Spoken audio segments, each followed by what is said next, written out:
Welcome to the GarrettGarrett.org podcast. Today we'll be reading The Revolution Was, published 1944. Thanks for listening and be sure to check back for updates.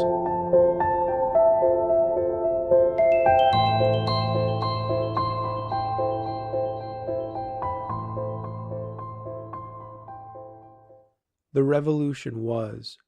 Problem 3. We must hate, said Lenin. Hatred is the basis of communism. It is no doubt the basis of all mass excitement, but Lenin was not himself the master propagandist. How shall the forces of hatred be mobilized? What are the first principles? These are questions that now belong to a department of political science. The first principle of all is to fix the gaze of hatred upon one object and to make all other objects seem but attributes of that one, for otherwise the force to be mobilized will dissipate itself in many directions. This was expounded by Hitler in Mein Kampf, where he said, "It is part of the genius of a great leader to make adversaries of different fields appear as always belonging to one category. As soon as the wavering masses find themselves confronting too many enemies, objectivity at once steps in, and the question is raised whether actually all the others are wrong and their own cause or their own movement right. Therefore a number of different internal enemies must always be regarded as one in such a way that in the opinion of the mass of one's own adherents, the war is being waged against one enemy alone. This strengthens the belief in one's own cause and increases one's bitterness against the attackers. How in a given situation to act upon this first principle of strategy is a matter to be very carefully explored. You come then to method and tactics, studies of the mass mind, analysis of symbols and slogans, and above all, skill of manipulation. Laswell and Blumenstock in World Revolutionary Propaganda define propaganda as the manipulation of symbols to control controversial attitudes. Symbols they define as words and word substitutes like pictures and gestures, and the purpose of revolutionary propaganda is to arouse hostile attitudes toward the symbols and practices of the established order. It may be, however, that people are so deeply attached by habit and conscience to the symbols of the established order that to attack them directly would produce a bad reaction. In that case, the revolutionary propagandist must be subtle. He must know how to create in the mass mind what the scientific propagandist calls a crisis of conscience. Instead of attacking directly those symbols of the old order to which the people are attached, he will undermine and erode them by other symbols and slogans. And these others must be such as either to take the people off guard or, as Laswell and Blumenstock say, they must be symbols which appeal to the conscience on behalf of symbols which violate the conscience. This is an analytic statement and makes it sound extremely complex. Really, it is quite simple. For example, if the propagandist said, "Down with the Constitution," bluntly like that, he would be defeated because of the way the Constitution is enshrined in the American conscience. But he can ask, whose Constitution? That question may become a slogan. He can ask, shall the Constitution be construed to hold, say it is? And that creates an image, which is a symbol. He can ask, shall the Constitution be construed to hold property rights above human rights? Or, as the President did, he may regretfully associate the Constitution with horse and buggy days. The New Deal's enmity for that system of free and competitive private enterprise which we call capitalism was fundamental. And this was so for two reasons, namely, first, that its philosophy and that of capitalism were irreconcilable, and secondly, that private capitalism by its very nature limits government. In Russia, capitalism, such as it was there, could be attacked directly. The people were not attached to it in any way. In this country, it was very different. Americans did not hate capitalism. They might criticize it harshly for its sins, most of which were sins of self-betrayal, but its true symbols, nevertheless, were deeply embedded in the American tradition. And, moreover, a great majority of the people were in one way or another little capitalists. To have said, "Down with capitalism," or "Down with free private enterprise," would have been like saying, "Down with the Constitution." The attack, therefore, had to be oblique.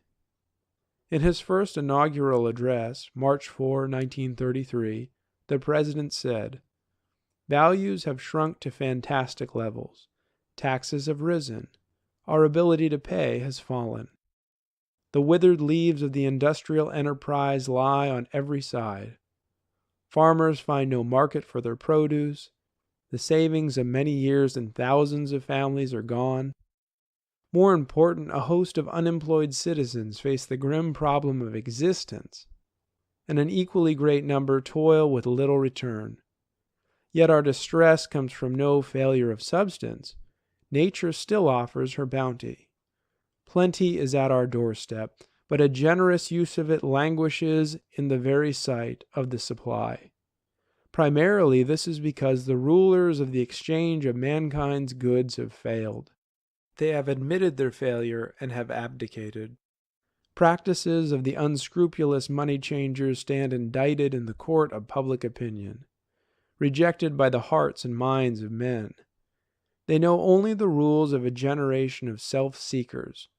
Yes, the money changers have fled from their high seats in the temple of our civilization.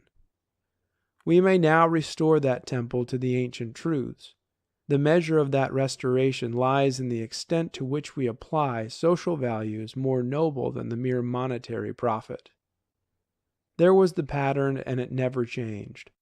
The one enemy, blamable for all human distress, for unemployment, for low wages, for the depression of agriculture, for want in the midst of potential plenty, who was he? The money changer in the temple. This was a biblical symbol, and one of the most hateful. With what modern symbol did this old and hateful one associate? With the Wall Street banker, of course. And the Wall Street banker was the most familiar and the least attractive symbol of capitalism. Therefore, capitalism, obliquely symbolized by the money changer scourged out of the temple, was entirely to blame. Capitalism was the one enemy, the one object to be hated. But never was it directly attacked or named. It was always the old order that was attacked. The old order became a symbol of all human distress. "We cannot go back to the old order," said the President. And this was a very hateful counter-symbol, because the old order, never really defined, did in fact associate in the popular mind with the worst debacle in the history of capitalism. It was never the capitalist that was directly attacked. Always it was the economic royalist, the brigand of the skyscrapers, the modern Tory, all three hateful counter-symbols.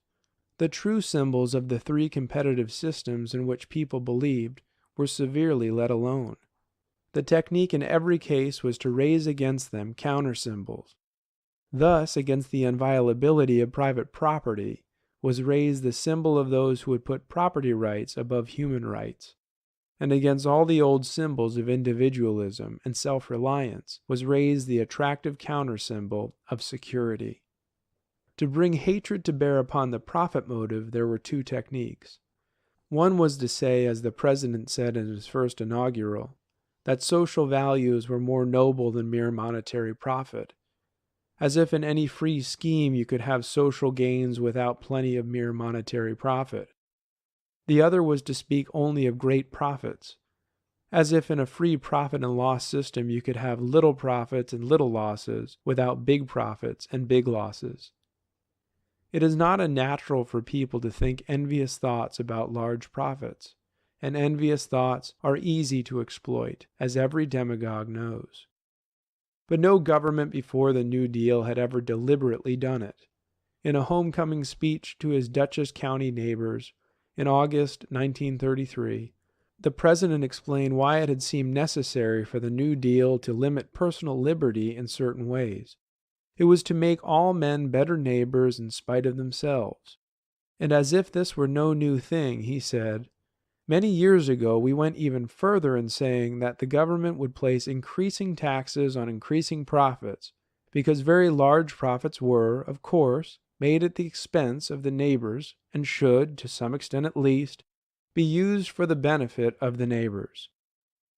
Large profits as such therefore became a symbol of social injury, merely because it is large. Moreover, it is asserted that large profit had long been so regarded by the government and penalized for that reason. Of all the counter symbols, this was the one most damaging to the capitalistic system. Indeed, if it were accepted, it would be fatal, because capitalism is a profit and loss system, and if profits, even very large profits, are socially wrong, there is nothing more to be said for it. But it was a false symbol, and false for these three reasons. Namely, first, there is no measure of large profit. Second, large profits are of many kinds, and to say simply that large profits are, of course, made at the expense of the neighbors is either nonsense or propaganda, as you like. And, in the third place, the history is wrong. When the federal government many years ago imposed a graduated income tax, that is, taxing the rich at a higher rate than the well-to-do, and taxing the poor not at all, the idea was not that large profits or large incomes were gained at the expense of one's neighbors, not that the rich were guilty because they were rich. The idea was to impose taxes according to the ability to pay.